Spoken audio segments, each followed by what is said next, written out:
I'm thinking. Okay. Imagine visiting a foreign country on a romantic getaway with your significant other.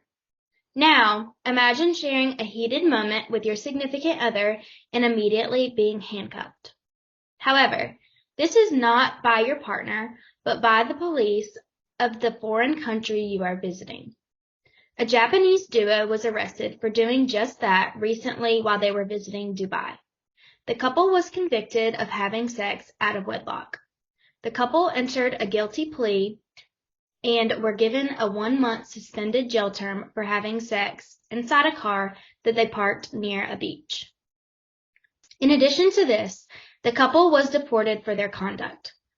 From this example, you are probably able to draw the conclusion that having sex out of wedlock is illegal in the UAE, and anyone caught having premarital sex is to be arrested. So, if the UAE wants to encourage tourism from the world's richest countries, why does it not allow them to do what they like?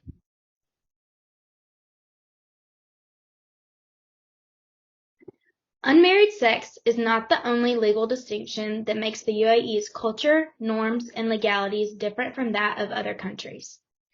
In the UAE, things like using the middle finger, kissing or holding hands in public, non-payment of bills or bounced checks, tight, transparent clothing or above-the-knee, showing the stomach clothing are all illegal.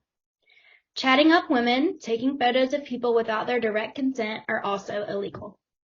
Although these laws are different from those that we have in the U.S., it's important to recognize that just because they are different than we have, it is normal to them. Their laws and norms are just as normal to them as our laws and norms are to us. Think about it this way. If a 17-year-old German foreign exchange student was drinking a beer on a park bench, would we think it was weird if they were arrested? Of course we wouldn't. That is because this student's behavior violates our norms and laws here in the U.S. This remains true for tourists in the UAE. But you may still ask yourself, why does the UAE even have such strict laws? The reason for their distinct laws and societal norms date back to a reflection of Islamic beliefs and traditions.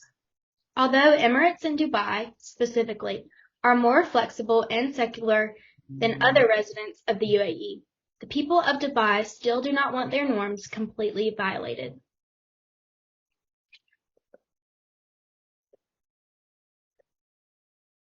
Okay, so to understand a little more about why these social norms in the UAE are the way they are, it's really important to understand how social norms work. So the human behavior is affected by culturally transmitted norms and values, and they're controlled by factors like material cost benefits, social instincts, personality, culturally transmitted norms, values, and institutions.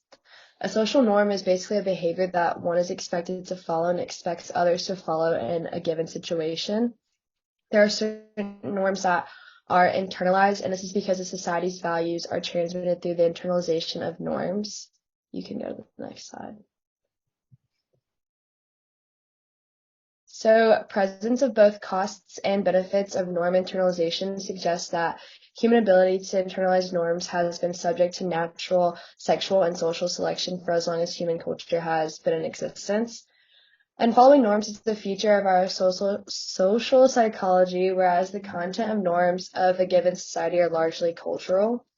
Norms like how you dress, talk, eat, and what you allow yourself to feel are often unspoken rules of a group, and like said before, because so many of them are internalized to such a degree you don't even notice them. In the UAE, their norms around sex are very serious, like Savannah said. Consensual sexual relationships between a male and a female, aside from marriage, is generally permitted under the UAE law.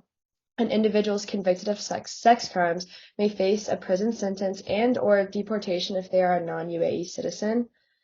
So married couples are allowed to hold hands in public, but kissing and petting are considered an offense to public decency, and any kind of public displays of affection, sexual harassment, or randomly addressing a woman in public areas is liable to be punished.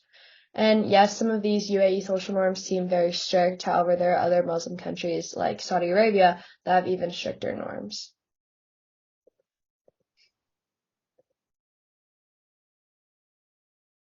Okay, so now we're going to talk about the royal family.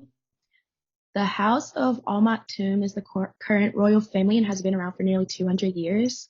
Their wealth is estimated to be around 18 billion, and so that means they're in charge of the oil, commerce, and everything else, which leads to them having access to a sane amount of money. If you look to the left of the screen, that is Sheikh Mohammed bin Rashid Al Maktoum. He is the head of the royal family and has ruled Dubai since 2006. He is the UAE vice president and prime minister, and him and his family like to showcase their wealth in unbelievable ways. Some examples would be the yacht million that they named Dubai and is 500 feet long. This was the biggest yacht in the world from 2006 to 2009. And if you look to the right of the screen, you'll also see that they like to own exotic pets and honestly things that they spend their money on. The list could go on and on. Next slide, Savannah. So you can't really talk about showcasing wealth unless you talk about the rich kids of Dubai. So the UAE and Muslim countries like showcasing their wealth a lot. So we're going to talk about, if Savannah clicked. So this is Faza, who is the son of Sheikh Mohammed. He is one of the most famous rich kids, and he's constantly showcasing his wealth by posting himself exploring the world, flying in helicopters, and showcasing his privately owned animals.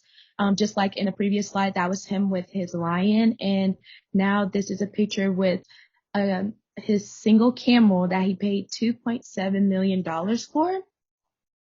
So, the rich kids of Dubai, they love displaying their wealth, and this has become a norm. So, it's not really surprising to Dubai citizens when they see, people avoid traffic and living in luxury hotels or even renting out cars if they do decide to drive.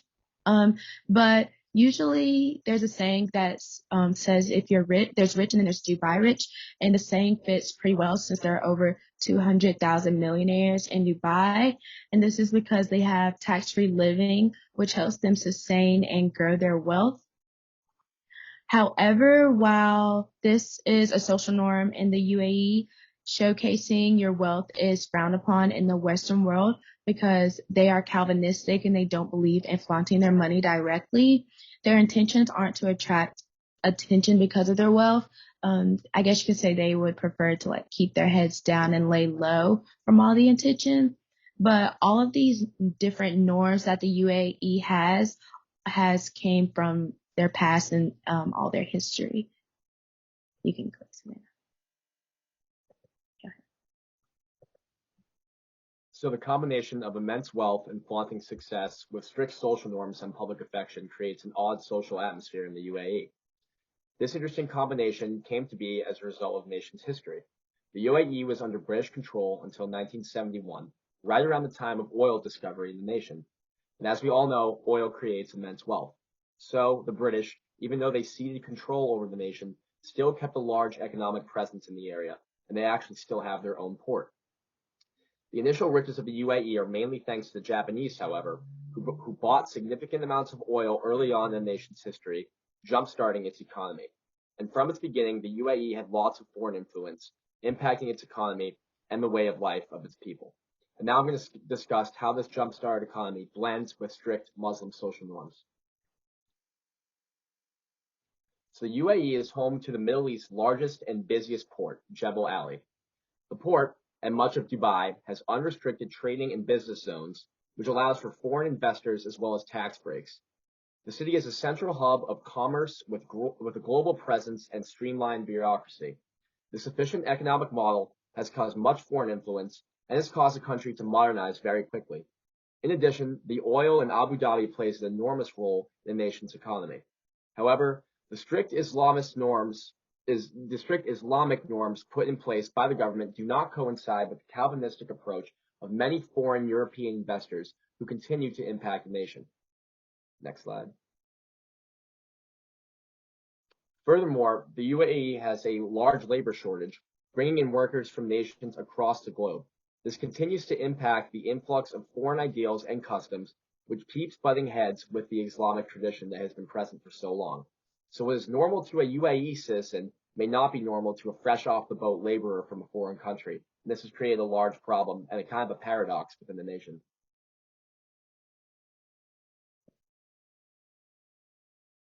So the UAE is a rapidly modernizing nation that refuses to part ways with its traditional Islamic norms.